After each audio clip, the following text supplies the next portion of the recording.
Excellencies, colleagues, ladies and gentlemen, it's a great pleasure to address such a distinguished audience, and I apologize for not being able to make it to Brussels, but I was really eager to be present, even virtually, in such an exceptional conference. 4 years ago, we started the EMNES project, and I was in charge of Egypt's team before being nominated as the Minister of Planning in Egypt.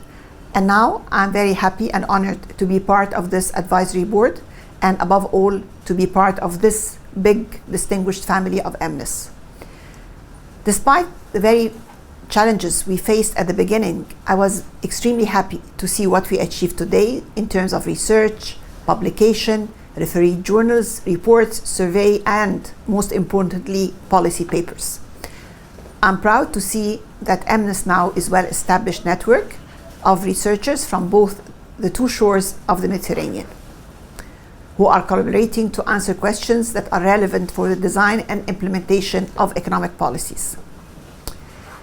Indeed, the output of EMNES papers highlights the importance of improving institutions, increasing the insertion of small and medium enterprises into the global value chain, the role of technical and vocational training, and addressing non-tariff measures. All the outcome of EMNES papers fit perfectly in our strategy 2030 of Egypt that represent a foothold on the way forward towards inclusive development and a balanced geographical sectoral growth to increase Egypt's competitiveness. I would like also to mention that Egypt's strategy 2030 have been established according a participatory approach. Various civil society members, representatives of academia, parliamentarians, media, national and international development partners, and private sector, in addition to government agencies, were part of this strategy.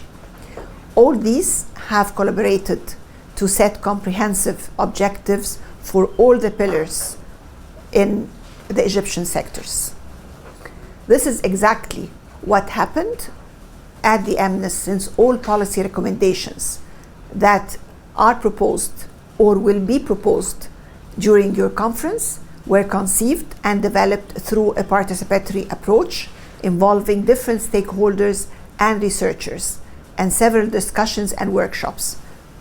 So we are very happy to receive all the outcomes and fit them into the research and into the 2030 development agenda, especially that we are now updating the 2030 agenda in Egypt after 3 years of its inception. Finally, I would like to seize this opportunity to thank my friend Rima Ayedi, the director of EMNES, for an excellent job in coordinating such a huge network. I wish you all a productive conference and wish EMNES continuous success.